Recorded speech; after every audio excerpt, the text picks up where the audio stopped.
الرحمن علم القرآن.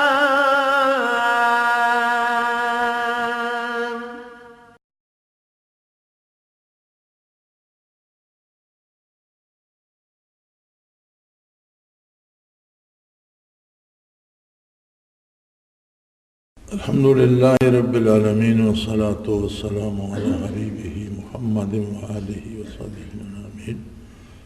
اعوذ باللہ من الشیطان الرجیم. بسم اللہ الرحمن الرحیم. ربنا اننا سمعنا منادیا ینادی للایمان ان آمنوا بربکم فآمنا ربنا فاغفر لنا ذنوبنا وکفر عنا سیئاتنا وتوفنا مع الابرار. ربنا وآتنا ما وعدتنا على رسلك ولا تخزنا يوم القيامة إنك لا تخلف الميعاد. فاستجاب لهم ربهم أني لا أضيع عمل عامل منكم من ذكر أو أنثى بعضكم من بعض فالذين هاجروا وأخرجوا من ديارهم وأوذوا في سبيلي وقاتلوا وقتلوا لأكفرن عنهم سيئاتهم وَلَأُدْخِلَنَّهُمْ جَنَّاتٍ تَجْرِي مِنْ تَحْتِهَا الْأَنْهَارُ ثَوَابًا مِنْ عِنْدِ اللَّهِ وَاللَّهُ عِنْدَهُ حُسْنُ الثَّوَابِ. اللهم سبحانك لا علم لنا إلا ما علمتنا إنك أنت العليم الحكيم.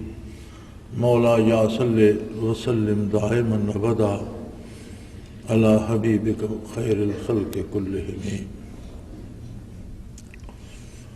ذکر قلبی اور ذکر دوام سے جو تفکر پیدا ہوتا ہے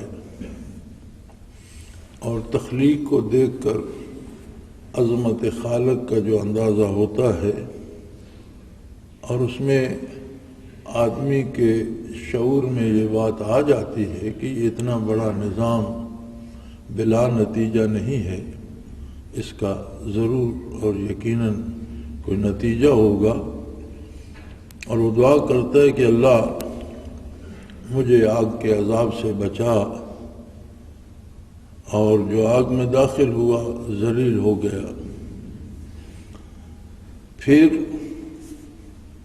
یہ عرض کرتا ہے ربنا اننا سمعنا، یا اللہ ہم نے آواز سنی، دعوت سنی، منادی ینادی للایمان، ہم نے اس ندا دینے والے کو، اس منادی کرنے والے کو سنا جو ایمان کی طرف ندا دیتا ہے اور کہتا ہے ان آمنوا بربکم، کہ اپنے پروردگار پر ایمان لاؤ. فآمنا، ہم ایمان لے آئے.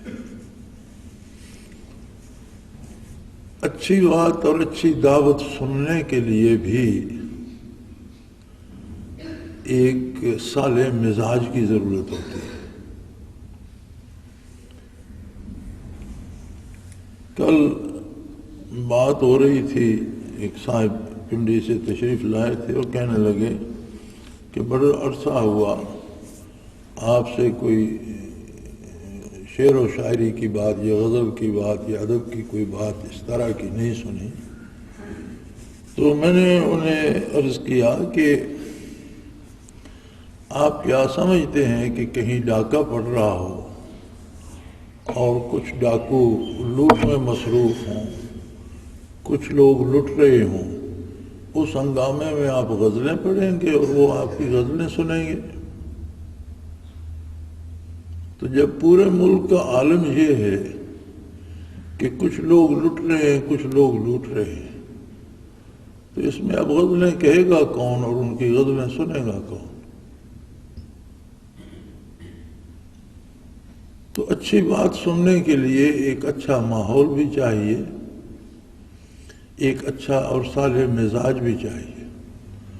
تو ذکر الہی کی برکات سے مزاج میں وہ صلاحیت پیدا ہوتی ہے کہ انہیں وہ آواز سنائی دیتی ہے. اور بڑی عجیب بات ہے، رب جلیل نے ایسا انتظام فرما دیا ہے کہ جب فرمایا وَرَفَعْنَا لَكَ ذِكْرَكَ، کہ حبیب ہم نے آپ کے ذکر کو بلند کر دیا اور آپ کا نام نامی اذان میں شامل ہوا، تو کیسی عجیب بات ہے کہ روئے زمین پر کوئی لمحہ ایسا نہیں ہے کہ کسی نہ کسی جگہ اذان نہ ہو رہی ہو۔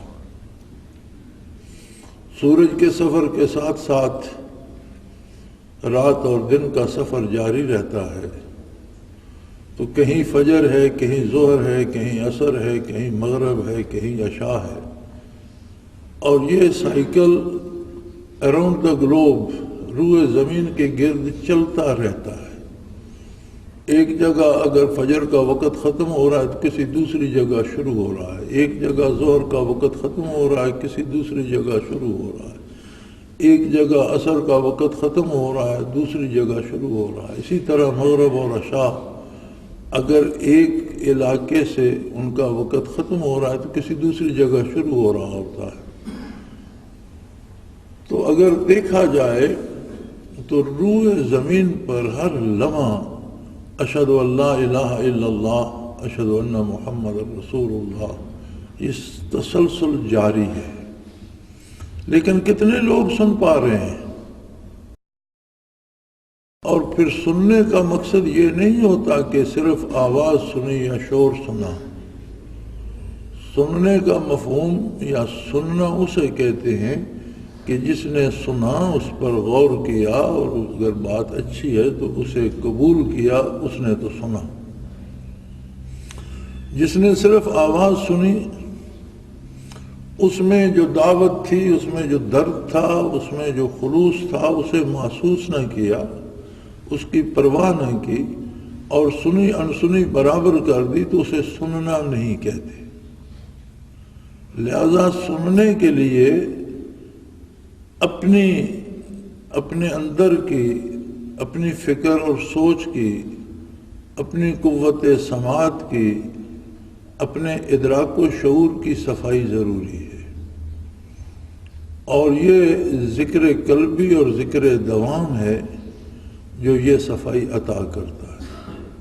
اور ذکر کے فوائد میں یہ بات قرآن کریم ارشاد فرما رہا ہے کہ اللہ کا ذکر کرنے والے جو ہیں پھر وہ یہ دعا کرتے ہیں کہ اللہ، ہم نے ندا سنی جو منادی تیری طرف بلا رہا تھا، اور ہم نے اسے قبول کیا، آمنا، اس پہ ایمان لائے۔ اب ہماری گزارش یہ ہے ربنا فاغفر لنا ذنوبنا، اے اللہ تو ہمارا پروردگار ہے، پالنہار ہے، تو ہی وہ ہے جو نعمتیں عطا کر رہا ہے، اور تو ہی وہ ہستی ہے جو خطاؤں سے درگزر فرما سکتا ہے۔ تیری ہی بارگاہ عالی ہے جس کے اگر اطاعت میں کوتاہی ہوئی تو وہ جرم بن جائے گا، اور تو کریم ہے، تو اگر ہم سے کوئی غلطی سرزد ہوئی ہے تو اس سے درگزر فرما، وَكَفِّرْ عَنَّا سَيِّئَاتِنَا، اور ہم سے یہ غلطیاں کرنے کا جو فعل ہے یا غلطیاں ہو جانے کا جو امکان ہے، اسی کو زائل کر دے تاکہ ہم غلطی کرے ہی نہیں۔ کفر عنا سیئاتنا، اس سے ہمیں نجات دے دے، ہم سے غلطی کرنے کی جو بات ہے وہ توفیق ہی لے لے اور ہمیں نیکی کی توفیق عطا کر دے۔ وَتَوَفَّنَا مَعَ الْأَبْرَارِ، اور پھر وہ سوچتے بھی یہ ہیں اور مانگتے بھی یہ ہیں کہ اے اللہ ہمیں اپنے نیک بندوں کے ساتھ موت دے۔ عجیب بات ہے، آدمی جب تک جیتا ہے زندگی کی حرص میں مبتلا رہتا ہے، جب تک جیتا ہے سوچتا رہتا ہے کہ مزید زندہ کیسے رہوں، مزید چیزیں دنیاوی نعمتیں کیسے حاصل کروں، مزید رزق کیسے حاصل کروں، مزید کھانا پینا کیسے حاصل کروں، مزید دولت اور مزید ہر شے کس طرح مجھے ملے۔ لیکن ذکر الہی یہ شعور دیتا ہے کہ جو چیزیں اپنے وجود میں فانی ہیں اور جنہوں نے بہرحال نہیں رہنا، ان کی طلب و آرزو کا کیا مطلب؟ کوئی بڑا خوبصورت پھول ہو، لیکن اس کی زندگی تو ایک دن بھی نہیں ہے، اگلے دن تو وہ باسی ہوگا، 2 دن بعد وہ خاک ہو کر اڑ جائے گا، تو اس کے لیے جتن کرنے کی کیا ضرورت ہے؟ موت ایک ایسی حقیقت ہے کہ جس سے کسی کو مفر نہیں۔ ہم اپنے ارد گرد اپنے ماحول میں روزانہ دیکھتے ہیں کتنے لوگوں کو ہم قبر میں اتارتے ہیں، لیکن کتنے لوگ ہیں جو یہ فکر کرتے ہوں کہ مجھے بھی اسی راستے سے گزرنا ہے، آج نہیں تو کل میری باری بھی آ سکتی ہے۔ تو فرمایا ذکر الہی، ذکر قلبی اور ذکر دوام جو ہے وہ یہ فکر عطا کرتا ہے کہ مجھے مرنا بھی ہے، اور دعا کرتا ہے ذاکر اللہ سے کہ یا اللہ میرے گناہ معاف فرما، برائی کرنے کی جو صلاحیت ہے وہ مجھ سے لے لے اور مجھے نیکی کی صلاحیت عطا کر، وَتَوَفَّنَا مَعَ الْأَبْرَارِ، اور ہمیں موت تو آنی ہے لیکن اپنے نیک بندوں کے ساتھ موت عطا کر۔ اب ظاہر ہے کہ موت انہی کے ساتھ آئے گی جن کے ساتھ آدمی زندگی بسر کرے گا۔ یہ تو ممکن نہیں ہے کہ زندگی میں خانے میں بسر ہو اور موت کعبے میں آئے، یہ تو ممکن نہیں ہے۔ جہاں زندگی بسر کرے گا، سید عطا اللہ شاہ بخاری رحمۃ اللہ تعالی علیہ فرمایا کرتے تھے کہ لوگ زندگی فرعون کی چاہتے ہیں اور موت موسیٰ علیہ السلام کی، یعنی ہر بندہ جب موت آتی ہے تو ختم قرآن بھی شروع ہو جاتے ہیں، دعائیں بھی شروع ہو جاتی ہیں، خیرات بھی بٹنے لگتی ہے۔ تو یہ تو زندگی میں کرنے کے کام ہے، مرنے کے بعد کرنے کے تو نہیں، یہ تو اپنے ہاتھوں سے کرنے کے کام ہے اور زندگی میں کرنے کے کام ہے۔ تو دعا یہ کرتے ہیں کہ اللہ ہمیں ایسے راستے پہ ڈال دے کہ جس راستے پہ اگر موت بھی آئے تو ہمارا ساتھ نیک لوگوں کا ساتھ ہو، پاکیزہ لوگوں کا ساتھ ہو، پاک سوچ، پاک ایمان، پاک یقین اور پاک کردار والے لوگوں کے ساتھ ہمیں موت عطا فرما۔ ذکر الہی کی خصوصیت یہ ہے کہ آدمی کی نگاہ وسیع ہو جاتی ہے اور وقتی مفادات اور وقتی لذات سے بالا تر ہو کر انجام کار کیا ہوگا وہ چیز اس کے سامنے آ جاتی ہے، اور وہ دعا کرتا ہے کہ اللہ میری زندگی کو ایسے سانچے میں ڈھال دے کہ جب موت آئے تو میرے ارد گرد نیک لوگ ہوں، مجھے نیک لوگوں کے ساتھ موت آئے اور میری دنیاوی زندگی کا خاتمہ، کیونکہ موت زندگی کا خاتمہ نہیں ہے، موت زندگی کے ایک حصے کا خاتمہ ہے جو بہت سب سے چھوٹا حصہ ہے جو ہمیں اس دنیا میں گزارنا ہے۔ دیکھیں شکم مادر میں بھی زندگی کا ایک حصہ ہے، تو جو لوگ دنیا میں 80 100 سال جیتے ہیں اس کے مقابلے میں شکم مادر میں جو 9 مہینے ہم رہے ہیں اس کی کیا حیثیت ہے؟ لیکن اگر نسبت اور تناسب سے حل کیا جائے تو ان 80-90 سالوں کی زندگی کے مقابلے میں بھی 9 مہینے کی ایک حیثیت تو بنتی ہے۔ دنیاوی زندگی کی آخرت کی زندگی کے مقابلے میں کوئی حیثیت بنتی ہی نہیں، کیونکہ وہ دائمی ہے، اسے آپ شمار نہیں کر سکتے، اس کی کوئی انتہا نہیں ہے، اور یہ تو گنتی کے سال ہے۔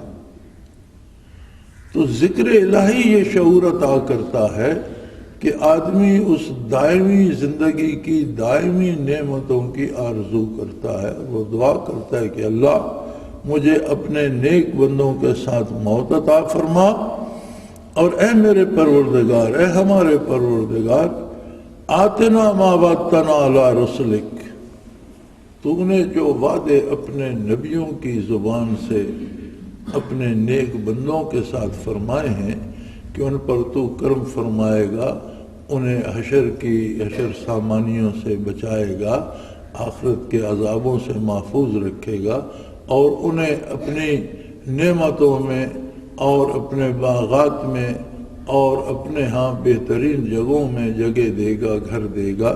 تو یا اللہ ہمیں ایسا بنا دے کہ ہمارے ساتھ وہ وعدے پورے فرما، ہمیں آخرت کے عذابوں سے اور رسوائی سے بچا، ہمیں یوم حشر کی سختیوں سے بچا، اپنی رحمت کے زیر سایہ رکھ، اپنے نیک بندوں کے ساتھ موت دے، ان کے ساتھ حشر فرما، اور آخرت کے امن کے، عزت کے، آبرو کے گھر میں داخل فرما۔ وَلَا تُخْزِنَا يَوْمَ الْقِيَامَةِ، اور یوم حشر ہمیں رسوا نہ کرنا، ذلیل نہ کر دینا۔ یا اللہ، حقیقتاً رسوائی وہ ہے جو تیری بارگاہ میں محرومی سے حاصل ہوتی ہے، ہمیں اس رسوائی سے بچا۔ آدمی ساری زندگی اپنی شہرت، اپنی ناموری، اپنی عزت، اپنی بڑائی کے پیچھے لگا رہتا ہے، اور یہ بڑی عجیب بات ہے۔ جہاں بادشاہوں کو اپنی عظمت کی فکر ہوتی ہے، وہاں ایک خاک روب بھی اپنی خاک روب برادری میں خود کو بڑا معتبر سمجھتا ہے۔ ہر بندے کے دل میں ہے، کوئی تاجر ہے تو وہ خود کو تاجروں میں بڑا معتبر سمجھتا ہے، کوئی کاشتکار ہے تو خود کو کاشتکاروں میں بڑا معزز سمجھنے کی فکر میں لگا رہتا ہے، کوئی ملازم ہے تو اپنے ساتھ کے ملازمین میں وہ سمجھتا ہے کہ میں بڑا اہم آدمی ہوں، میری بڑی عزت ہے۔ لیکن ذکر الہی یہ شعور عطا کرتا ہے کہ حقیقی عزت وہ ہے جو تیری بارگاہ میں نصیب ہو، اور حقیقی رسوائی وہ ہے جو یوم حشر پیش آئے گی۔ تو یا اللہ، ہمیں قیامت کے دن کی رسوائی سے بچا۔ انک لا تخلف المیعاد، اور پھر اس بات کا اقرار کرتا ہے کہ اے اللہ، تیرے وعدے تو سچے ہیں، تو اپنے وعدوں کے خلاف نہیں کرتا۔ یہ ساری مصیبتیں اگر آتی ہیں تو اس کے آنے کا سبب ہمارا کردار ہے، ہماری کوتاہیاں ہیں، ہماری غلطیاں بنتی ہیں، تو ہمارے گناہ معاف فرما دے، ہماری کوتاہیوں کو سے درگزر فرما، اور ہمیں نیکی کی توفیق عطا فرما۔ فرمایا فاستجاب لهم ربهم، اللہ ان کی بات قبول فرما لیتا ہے۔ وہ ایسا کریم ہے کہ ایک شخص کی ساری زندگی کفر و شرک میں گزر گئی، لیکن جب اسے اللہ کی عظمت کا ادراک ہوا اور اسے توبہ نصیب ہوئی، اور وہ دامان رحمت رسول اللہ صلی اللہ علیہ وسلم میں پناہ گزین ہوا، تو ایک دفعہ کا کلمہ طیبہ ساری زندگی کا کفر و شرک اس سے دھو کر صاف کر کے الگ کر دے۔ اب دھل جانے کا مطلب یہ ہوتا ہے، صاف ہو جانے کا مطلب یہ ہوتا ہے کہ میل کا اثر باقی نہیں رہتا۔ آپ ایک کپڑے کو دھو کر صاف کرتے ہیں، اگر اس میں میل بھی ہو اور وہ دھو بھی دیا گیا ہو تو وہ دھونا تو دھونے کے برابر نہیں۔ آپ اپنا لباس دھونے کے لیے دیتے ہیں، واپس ملے تو اس میں جگہ جگہ وہی میل جمع ہوا ہو، تو آپ کیا کہیں گے کہ یہ دھل گیا؟ نہیں، یہ دھویا ہی نہیں کہ کیا کسی نے۔ آپ کتنے ناراض ہوں گے دھونے والے پر۔ تو دھل جانے کا یا صاف ہو جانے کا مطلب یہ ہے کہ میل کا اثر باقی نہ رہے اور وہ صاف اور شفاف ہو جائے جیسے نیا تھا۔ تو کفر و شرک میں مبتلا بندہ بھی جب اسے انابت الہی نصیب ہوتی ہے، توبہ کرتا ہے اور کلمہ طیبہ پڑھتا ہے، لا الہ الا اللہ محمد الرسول اللہ، تو ان جو دو جملوں میں اتنا اثر ہے کہ وہ اس کی گزشتہ ساری زندگی کا کفر و شرک بھی، گناہ اور برائیاں بھی، غلطیاں اور کوتاہیاں بھی دھو کر اسے شفاف کر دیتا۔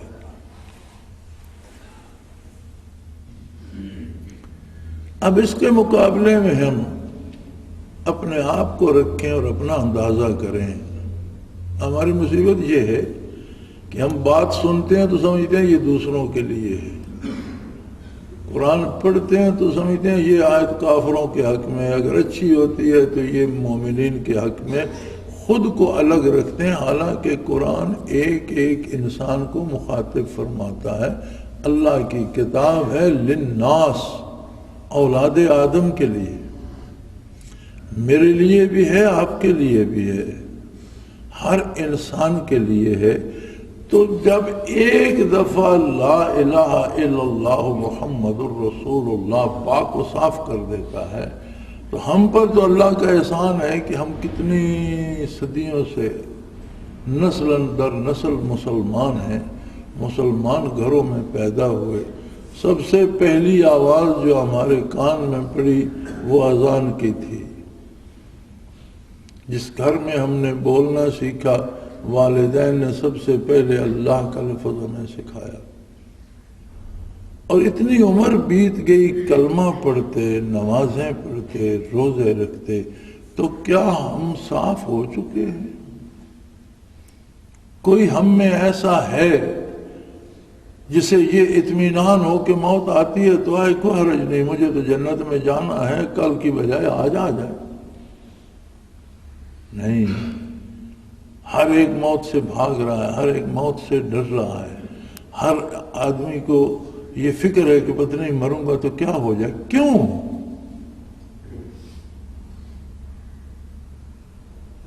نمازیں ہم پڑھتے ہیں، چلو کسی نے 5 نہ پڑھی، 4 پڑھ لی، کسی نے 1 پڑھ لی، بڑی بد نصیب ہو جو 5 چھوڑ دیتا ہے، بہت کم لوگ ہیں۔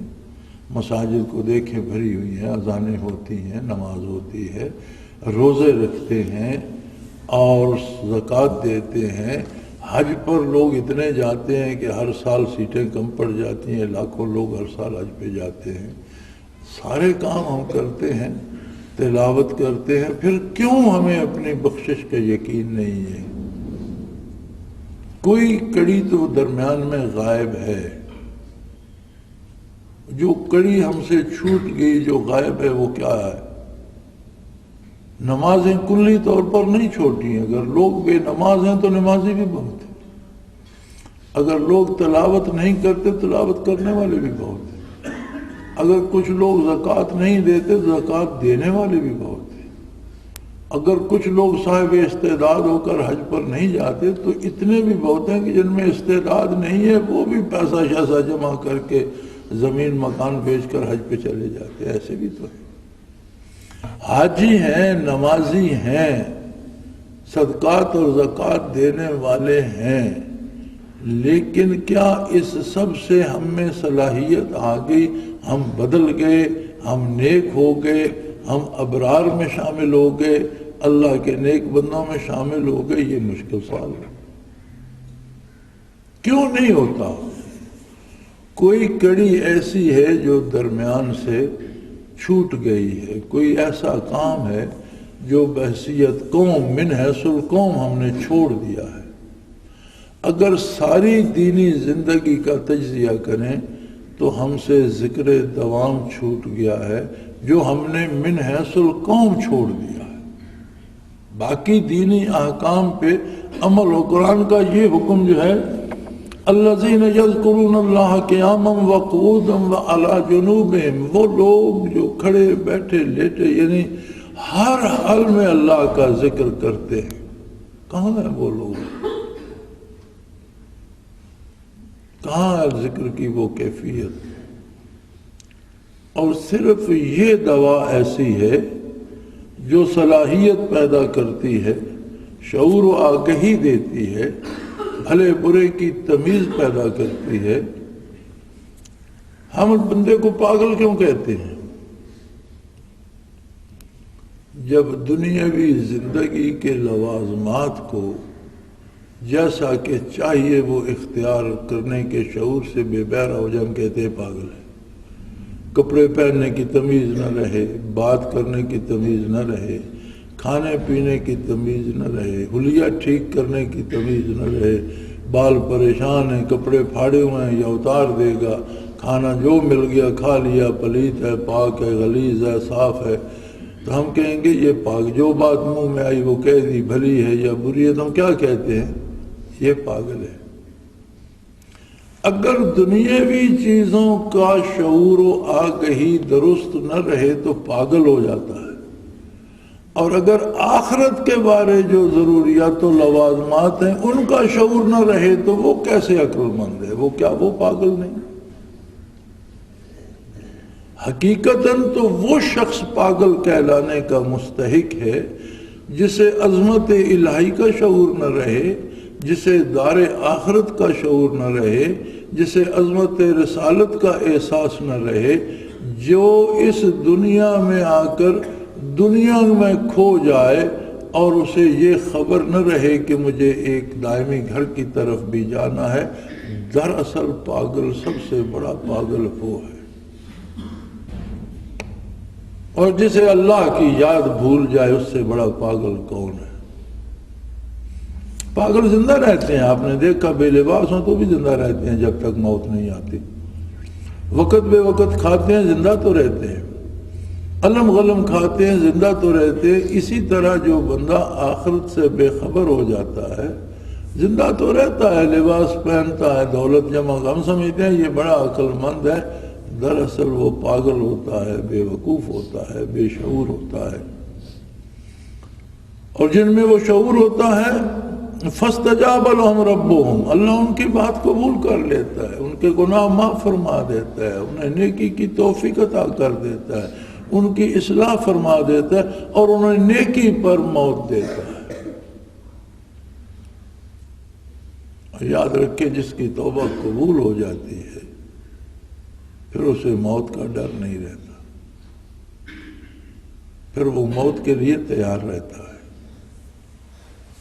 نشان مرد مومن باتو گوئم، علامہ مرحوم نے کہا تھا نشان مرد مومن باتو گوئم چمر گایت تبسم بر لبے اوست، تجھے میں بندے مومن کی نشانی بتاتا ہوں کہ جب موت آتی ہے تو اس کے ہونٹوں پہ مسکراہٹ پھیل جاتی، یعنی وہ سمجھتا ہے کہ اس دنیا کے شور و غوغا سے، اس برائی اور بھلائی کے امتحان میں سے، اس نیکی اور بدی کی آویزش میں سے بحمداللہ میں جیت کر کنارے لگ گیا اور میں کامیاب ہو گیا، تو بجائے موت کا دکھ آنے کے اس کے چہرے پہ بشاشت آ جاتی ہے، مسکراہٹ آ جاتی ہے، کھل اٹھتا ہے اس کا چہرہ کہ الحمدللہ میں محفوظ طریقے سے کنارے لگ گیا اور کامیاب ہو گیا۔ اللہ ان کی بات قبول فاستجاب لهم ربهم، اللہ ان کی بات قبول فرما لیتا ہے اور فرمایا میری تو یہ شان یہ ہے انی لا اضیع عمل عامل منکم من ذکر او انثی، تم میں سے کوئی مرد ہو یا خاتون، انسان ہی ہے، اور جو بھی بھلائی کرتا ہے میں اس کی بھلائی قبول کرتا ہوں، اس کا عمل ضائع نہیں کرتا۔ بعضکم من بعض، تم سب ایک دوسرے میں سے ہی ہو، یہ جو تم نے تفریق بنا رکھی ہے اور کسی کو تم ضرور چھوٹا سمجھتے ہو کسی کو بڑا، کچھ نہیں ہے، انسان سارے آدم علیہ السلام کی اولاد میں سے ہے، اور تمہاری فضیلت اور تمہاری بڑائی اللہ سے تعلق میں ہے۔ ان اکرمکم عند اللہ اتقاکم، جس کا جتنا اللہ سے تعلق ہے وہ اتنا قابل احترام۔ فالذین ہاجروا واخرجوا من دیارہم واوذوا فی سبیلی وقاتلوا وقتلوا، پھر اپنے بندوں کی مثال دیتا ہے،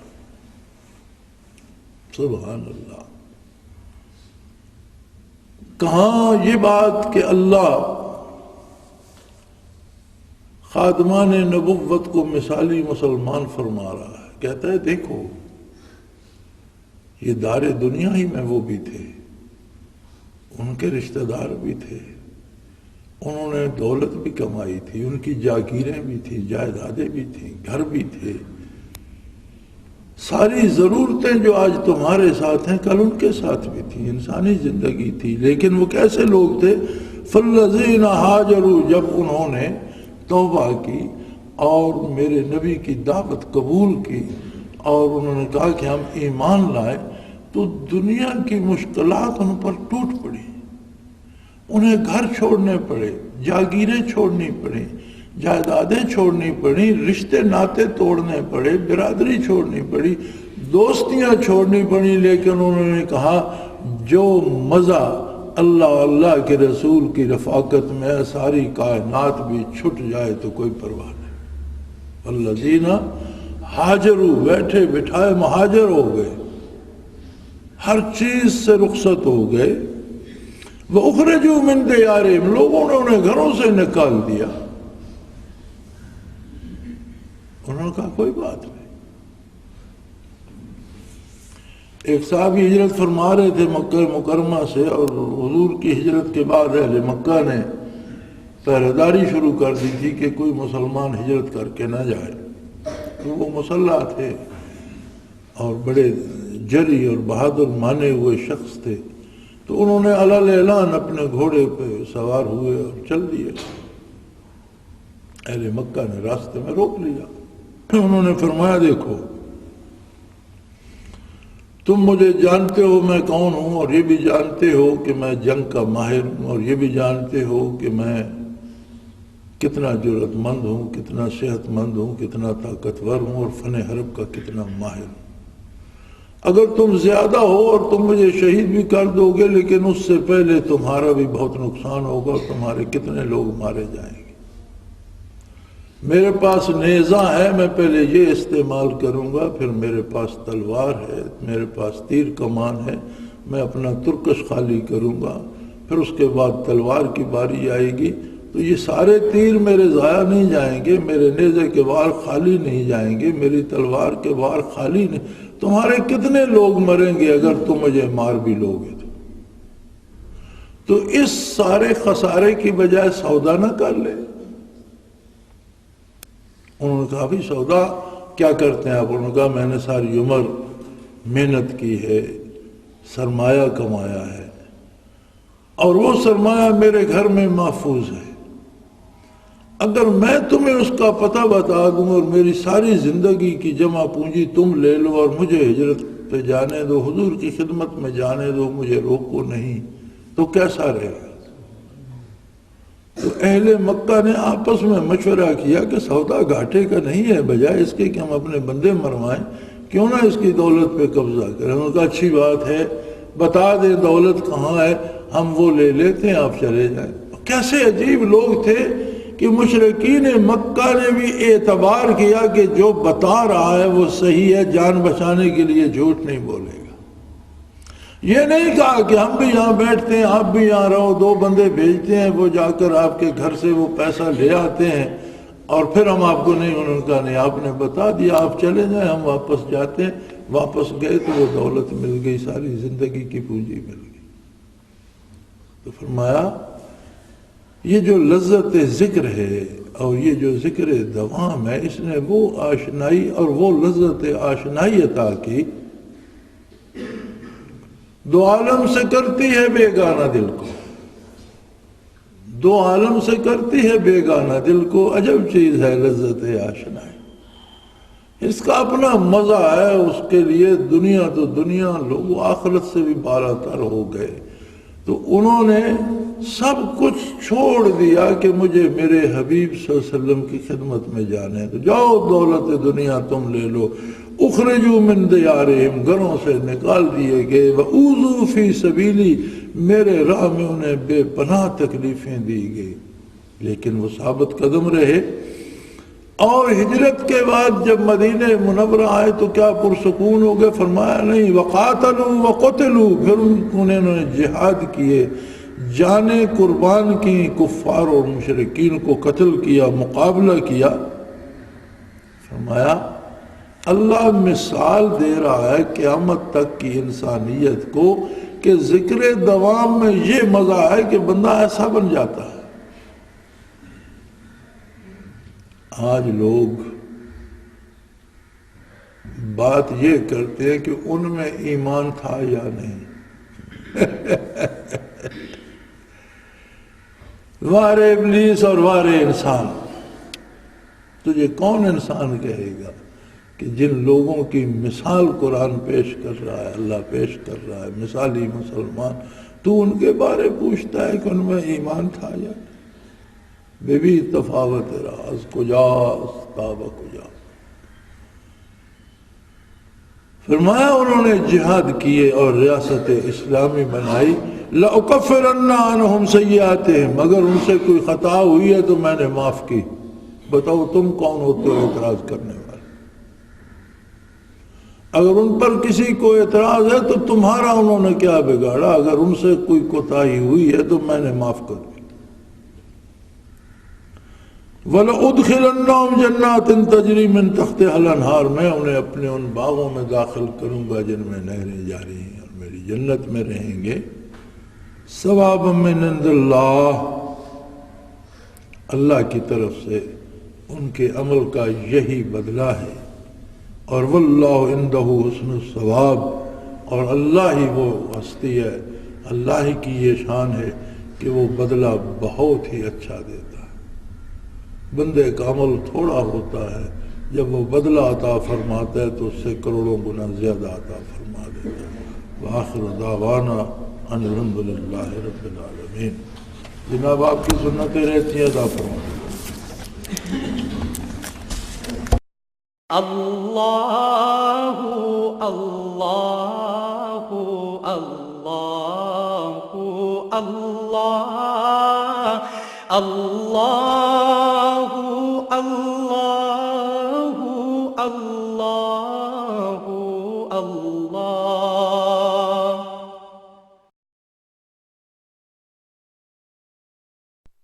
حضرت امیر محمد اکرم آوان مد ذلہ العالی دارالعرفان منارہ ضلع چکوال میں سالہ سال سے قرآن و حدیث کے اوپر خطابات کر رہے ہیں اور سلسلہ نقشبندیہ اویسیہ کے مطابق لوگوں کو ذکر الہی کی تربیت دے رہے ہیں. وہ قرآن پاک کی تفسیر ترتیب وار بیان کر رہے ہیں. تفسیر قرآن کو وہ موجودہ ملکی اور بین الاقوامی حالات کے مطابق بیان کرتے ہیں. موٹر وے سے کلر کہار کے انٹرچینج سے نکلتے ہوئے کلر کہار کی جھیل سے ہوتے ہوئے میانی، بوچھال اور نورپور سے گزرتے ہوئے دارالعرفان منارہ پہنچ سکتے ہیں. حضرت امیر محمد اکرم آوان نے بچیوں اور بچوں کی دینی اور دنیاوی تعلیم کے لیے سقارہ اکیڈمی کے نام سے ایک درسگاہ بھی قائم کی ہے، جس کا افتتاح ملک پاکستان کے صدر جنرل محمد ضیاء الحق نے اپنے دست مبارک سے کیا تھا. وہ تمام احباب جو اسلام کی طلب رکھتے ہیں ان سے گزارش ہے کہ دارالعرفان منارہ ضلع چکوال میں امیر محمد اکرم آوان صاحب کے خطابات سے مستفید ہوں. وہ ہر جمعے کو نماز سے پہلے بیان فرماتے ہیں. ہر ماہ کی پہلی اتوار کو ماہانہ اجتماع ہوتا ہے جس میں آپ خصوصی خطاب فرماتے ہیں اور پاکستان کے چاروں صوبوں سے احباب اس اجتماع میں شرکت کرتے ہیں. اس کے علاوہ یہاں سال میں 2 مرکزی اجتماعات بھی ہوتے ہیں، ایک رمضان المبارک میں اعتکاف کا اجتماع اور دوسرا جولائی اور اگست میں 40 دن کا اجتماع ہوتا ہے جس میں روحانی تربیت کی جاتی ہے. اپنا خون سیماب دے کر اتنا ہم کر جائیں گے، نام آقا کا چمن میں پھر رقم کر جائیں گے.